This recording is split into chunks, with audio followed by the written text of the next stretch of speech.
तो अगर हम कॉर्पोरेट फाइनेंसिंग की बात करें तो इंडिया में बहुत सारी कंपनीज हैं जो कैपिटल रेस करती है थ्रू पब्लिक ऑफरिंग्स। तो अगर आपको जानना है कि आईपीओ क्या होता है, एफपीओ क्या होता है, उनके बीच में डिफरेंसेस क्या होते हैं और आपको उन दोनों में से कौन सा चूज करना चाहिए, तो ये वीडियो आप एंड तक देखिएगा बिकॉज ये देखने के बाद आपके सारी डाउट्स हमेशा के लिए क्लियर हो जाएंगी। तो चलिए शुरू करते हैं विद आईपीओ। इसका फुल फॉर्म है इनिशियल पब्लिक ऑफरिंग। तो आईपीओ का मतलब ये होता है कि कोई प्राइवेट कंपनी पहली बार अपने शेयर्स पब्लिक को सेल पे देती है, which is actually transitioning into a publicly traded entity. तो जो कंपनीज आईपीओ निकालती है उसे बहुत सारे रीजंस हो सकते हैं। For example, raising substantial capital to funding expansion, research and development और to pay off existing dates.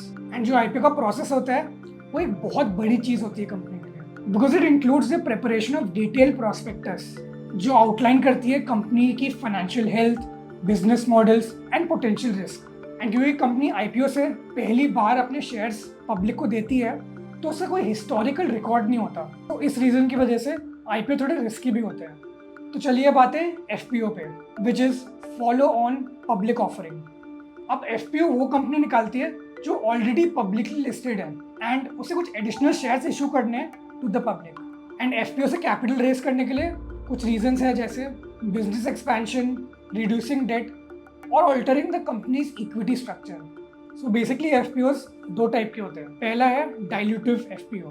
इसमें कंपनीज न्यू शेयर्स इशू करती है, increasing the total number of shares outstanding. Now this can dilute the ownership percentage of existing shareholders, but it provides the company with additional funds for growth or debt reduction. Second आता है non-dilutive SPO।